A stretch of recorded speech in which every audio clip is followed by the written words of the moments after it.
saya memikirkan bahwa Tuhan itu tidak ada.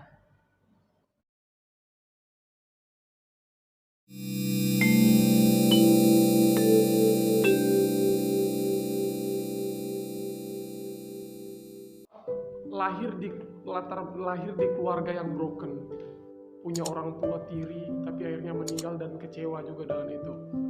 Ada nggak sih dampak dalam general, maksudnya berkomunikasi dengan teman, membaur dengan teman, karena tidak sedikit orang yang lahir di keluarga yang akhirnya broken, itu berpengaruh dengan cara hidup mereka. Mereka akhirnya jatuh dalam narkoba, mabuk-mabukan, kekerasan. Orang Manado bilang suka baku tikang, ya kan? Suka baku tusuk. Kalau selalu mengutamakan emosi. Kalau emosinya udah naik, dia mau lakukan semua cara sampai emosinya itu ternetralisir gitu. Jadi kalau egonya ini belum tercapai, dia harus ikutin. Maksudnya seperti itu. Sempat terjadi nggak sih jatuh dalam dosa mabuk-mabukan, kekerasan karena lahir kecewa dengan Tuhan dan keadaan gitu kan? Ada nggak? Iya, jadi pas dari SMP itu udah mulai nakal, tapi bersikeras dalam hati untuk terus sekolah. Pas udah SMA, saya ingat itu udah nakal-nakal kelas 2 SMA. Waktu itu saya dan teman-teman keroyok orang sebelah di kampus sebelah. Dia juga preman, kami keroyok, dan saat itu memang emosi dan juga pengaruh mabuk juga. Memang pengaruh mabuk itu berdampak sekali untuk negatif di setiap pikiran, emosi. Dan ketika saat itu saya enjoy pertama, ya udah saya berkuasa gitu. Di sekolah juga siapa yang mau berani nantangin gitu, siapa yang berani, ini gua gitu, ini general gitu. Dan semakin sombongnya lupakan Tuhan. Dan ketika ada momen, memang dulu saya munafik banget. Jadi saya di sekolah itu kelihatan alim banget, duduk di depan pakai dasi, alim, tapi di luar banyak sekali buat jahat. Dan ketika pada saat itu saya sekolah, terus datang polisi ambil di sekolah, dan juga memang itu momen yang memalukan sekali. Dari situ derajat nama saya langsung kayak tercoreng, nama orang nakal gitu, orang nakal gitu. Padahal saya di sekolah tidak terlalu nakal ya, tidak terlalu buat masalah, tapi nakal di luar sekolah. Iya. Dan pada saat itu memang perekonomian keluarga udah jatuh, terus masih bayar korban yang pernah kami buat ini keroyok itu. Dan pada saat itu memang ada rasa penyesalan, tapi dalam diri sendiri gitu ya, lulus pasti saya ganti uang mama gitu karena ada sifat ego gitu. Padahal kasih sayang orang tua kita tidak bisa dapat balas gitu. Dan ketika saya lulus, puji Tuhan dapat kerja di showroom itu, udah mulai membaik ekonomi, bantu dengan orang tua. Terus saya tidak tahu mengapa saya resign dari showroom itu, padahal kepercayaan bos, kepercayaan marketing udah baik di saya, kepercayaan. Dan ketika saat itu saya nggak tahu mau kemana tujuan hidup. Dan juga saya tidak pernah berpikir bahwa saya akan dipakai Tuhan, ataupun saya tidak pernah berpikir bahwa saya akan sekolah yang sama sekedar saya sekolah gitu. Saya tidak pernah berpikir untuk sampai di situ.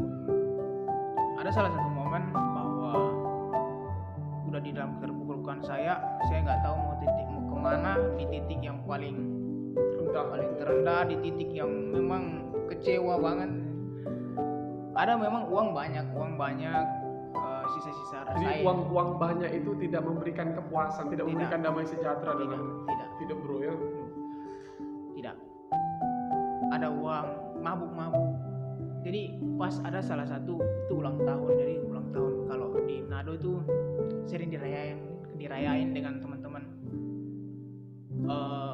Dari malam tanggal 5 Juli kan, itu tanggal 6 ulang tahun saya. Tanggal 5 Juli malamnya kita rayain sampai 6 Juli, malam 6 Juli sampai malam 7 Juli itu dirayain mabuk terus. udah beli minuman terus karena pikir masih banyak uang gitu. Juga berpikir bahwa nanti cari kerja kalau udah nggak punya uang gitu. Dan ketika saat itu tanggal 8, saya ingat tanggal 8 Juli itu pagi, masih sisa dari mabuk-mabuk gitu. Saya bangun, mama saya mau pergi kerja di Manado di kota. Jadi saya bilang ke mama gini, "Mah, saya mau kuliah." Terus dibilang, "Gila kamu gitu." Gila ya. Tapi saya bersikeras itu untuk kuliah. Jadi Mau kuliah apa ini? Yang mau kuliah ada waktu itu teman saya, dia bilang ada mau kuliah di Jakarta gitu. Terus saya kayak nggak tertarik pertama, tapi nanti pagi-pagi itu pas saya bangun itu saya langsung wow, terketuk gitu hati saya, pengen kuliah, maju gitu, kuliah. Ya udah saya ambil kesimpulan kuliah, mungkin didorong oleh Roh Kudus. Saya berdoa waktu itu, memang saya mau bilang sepatah kata pun tidak bisa, tapi hanya berdoa dalam hati gitu, hanya berdoa dalam hati. Terus mama bilang oke deh, ikut aja, mau kamu gitu. Jadi mama kasih uang, ini sisa uang kamu gitu. Dan awas ya, mama nggak percaya pada waktu itu, mungkin dia kira aku mau pakai minum lagi gitu. Nah, jadi ini uang yang jadi pertanyaan besar ini pasti bagi para penonton, para bro and sis juga, yang jadi pertanyaan besar, apa yang menjadi titik balik seorang Genre dari orang yang pernah meyakini bahwa Tuhan itu tidak ada, pernah meyakini bahwa Tuhan tidak sayang, apa yang menjadi titik balik dan akhirnya menyadari bahwa Tuhan itu sebenarnya sayang saya. Dan akhirnya sekarang bro ini lagi sekolah teologi bersama-sama dengan saya. Dari seorang yang pernah kecewa dengan Tuhan, orang yang pernah merasa Tuhan itu tidak ada, orang yang pernah berpikir Tuhan tidak cinta saya, tapi sekarang sudah sekolah teologi bersama saya. Apa yang titik balik, apa yang saudara Genre alami? Memang iman bertumbuh oleh karena pendengaran.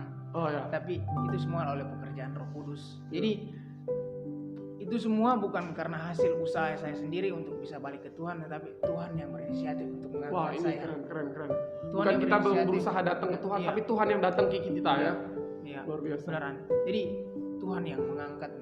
Tidak ada seorang pun yang datang kalau bukan Tuhan yang mengangkat. Nah, titik itu kapan saudara Genre nyadarin itu, bro Genre kapan nyadarin bahwa Tuhan yang datang, Tuhan tuh cinta sama aku? Waktu kapan itu? Memang pas bangun dari mabuk itu saya merasa bahwa luar biasa beda, aja. Tidak ada waktu mabuk bangun tiba-tiba sadar langsung ya. Aja tiba-tiba ingat Tuhan tuh sebenarnya sayang, cinta saya. Iya, kayak saya mau kuliah gitu. Saya harus ikut kuliah. Pada waktu itu saya dalam jadi kuliahnya sebenarnya kuliah teologi ini. Iya. Dengan teman saya. Jadi kalau orang bilang saya ikut teman, ada salahnya juga mereka gitu. Jadi terketuk dari hati. Saya memang sebelumnya tidak ada rencana untuk kuliah. Jadi dari sana, dari Manado saya udah mikir saya akan jadi guru agama aja gitu, jadi guru.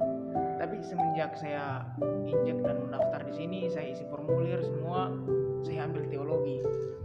Jadi memang terpikir apakah ini memang benar, tapi memang dengan kata hati, memang semua dengan segala doa semua bisa. Luar biasa. Jadi kita lihat di sini Roh Kudus kembali lagi bekerja dengan caranya yang ajaib ya. Dia hampiri kita, dan ini yang saya mau bilang juga ke semua bro and sis yang menyaksikan video ini. Kalau engkau sudah mendengar suatu perkataan Roh Kudus melalui firman Tuhan, melalui pengkhotbah, melalui Instagram, melalui sosial media, jangan pernah keraskan hatimu. Dengar itu dan bawa dalam doa. Tadi bro Genre ini dia membawa itu dalam doa. Bro, sekarang sebelum kita tutup ini acara ini, sebelum kita tutup program ini, apa yang mau bro bilang ke teman-teman kita yang mungkin menyaksikan video ini, pernah mengalami atau sedang mengalami rasa kecewa dengan Tuhan, sedang mengalami Tuhan gak cinta sama saya, atau bahkan sedang mengalami ketidakpercayaan lagi dengan Tuhan? Apa yang bro mau bilang ke mereka?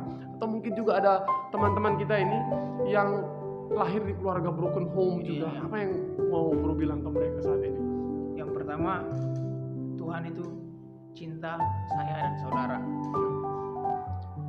Yesus mati bukan karena dosa kita, tapi karena Dia sayang sama saya dan sayang sama saudara. Amin. Dia cinta mati sampai saya dan saudara. Itulah Ya. cinta mati yang Jadi sebenarnya. Yesus berkorban itu sebenarnya bukan karena dosa tapi karena cinta. Iya. Ya kan? Iya, karena cinta dia rela mengorbankan dirinya untuk mati. menebus dosa Iya. kita gitu ya. Iya. Wah, luar biasa karena cinta. Jadi fokusnya harus ke cinta. Iya. Jadi saya percaya cinta mati itu hanya di Yesus. Ya. Cinta sampai mati. Dia buktikan Iya, dengan mati dibuktikan. di kayu salib dan bangkit dari yang ketiga. Jadi ketika teman-teman lari 1000 pun teman-teman lari, kalau Tuhan sayang sama teman-teman, Tuhan memang sayang sama teman-teman, di situ 1000 kali juga Tuhan akan mengangkat teman-teman. Amin. Jika teman-teman jatuh 1000 kali juga Tuhan akan mengangkat. Oh, Jika amin. terpeleset di situ juga Tuhan tidak akan merangkul. membiarkan sampai tergeletak ya. Tuhan tidak Amin. akan membiarkan sampai tergeletak. Bro, jadi gue minta nih bro, kita berdoa buat mereka. Buat mereka yang saat ini sedang mengalami keterpurukan, buat mereka yang sedang mengalami kekecewaan dengan orang tua, sedang mengalami perasaan yang mengatakan bahwa oh Tuhan tidak sayang sama saya, oh Tuhan gak cinta sama saya. Kita berdoa ya bro buat mereka, bro yang pimpin dalam doa. Mari teman-teman yang nonton, mari kita tutup mata, kita berdoa. Pimpinan Roh Kudus pasti menyertai kita. Kita berdoa. Bapa kami di surga, kami mengucap syukur di dalam nama Tuhan Yesus Kristus, di mana hari ini, sekarang ini, dan juga teman-teman yang sedang menonton, kami terberkati, dan juga Tuhan urapi terus kami dan berkati terus kami, bawakan kami di dalam suatu persekutuan yang kudus denganmu ya Tuhan. Bapa kami, buatlah hati kami selalu mengampuni kepada orang-orang yang pernah membuat salah kepada kami, yang pernah membuat kami kecewa, yang pernah menyakiti hati kami. Amin. Dan juga berkati ya Tuhan untuk setiap apa yang kami kerjakan. Tuhan Yesus, di setiap kami kecewa kepada teman, kecewa maupun kepada Tuhan, Engkau mengetuk pintu hati kami, hati kecil kami, untuk menerima semua kuasa Roh Kudus yang telah dicurahkan dalam kehidupan kami. Untuk segala pengampunan kami percaya Tuhan telah mengampuninya semua buat kami. Cinta Tuhan sangat besar buat kami. Di setiap titik terendah kami percaya tangan Tuhan akan menolong dan mengangkat kami dan membasuh kami menjadi suci. Tuhan Yesus, kuduskanlah hidup kami, dan kami tidak akan melakukan segala sesuatu yang menentang firman-Mu ya Tuhan. Kiranya kami terus dihibur oleh firman Tuhan, dan kami terus menjadi rajin dan semangat untuk melayani Tuhan. Tuhan Yesus memberkati kita semua. Di dalam nama Tuhan Yesus kami bersyukur dan berdoa. Amin. Terima kasih sudah menonton program ini sampai habis bro. Terima kasih bro udah menyempatkan waktunya untuk membagi cerita. Ini cerita bro kita, ini cerita General. Dan saya percaya kamu juga punya cerita.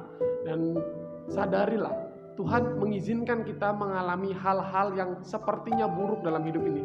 Bukan karena Tuhan gak sayang kita, tapi karena Tuhan mau menunjukkan bahwa tidak ada kedamaian yang sejati di luar Tuhan. Bahwa tidak ada pribadi yang seperti Tuhan. Yes. Mungkin ada manusia yang menyakiti hatimu. Mungkin ada orang-orang yang membuat engkau tidak semangat dalam menjalani hidup. Tapi ini yang harus kamu sadari. Tapi ini yang harus bro dan sis sadari, bahwa kamu punya Tuhan, kamu punya Yesus yang dapat melakukan hal yang luar biasa dalam hidupmu. Andalkanlah Tuhan dalam segala perencanaanmu, dan saya percaya engkau akan menjadi orang yang, kalau Jenro bilang tadi, tetap naik. Mau 1000 kali kamu jatuh, Tuhan tetap angkat kamu. Tuhan terima kamu apa adanya. Meskipun kamu sering kali menyakiti dia, Tuhan tetap sayang kamu. Jangan permainkan cintanya, cintailah dia. Dia sangat mencintai kamu. Cinta mati. Yesus sangat cinta kamu. Sampai di sini dulu video kali ini. Jangan lupa like kalau teman-teman suka dengan video ini, dan jangan lupa tinggalkan komentar kalian, berikan kami masukan untuk dalam mengupload video-video yang lainnya. Dan jangan lupa subscribe, dukung terus channel kami. Dan saya percaya kalau teman-teman share video ini juga akan menjadi berkat bagi banyak orang. Tuhan Yesus memberkati. Salam dari kami berdua. Shalom. Shalom.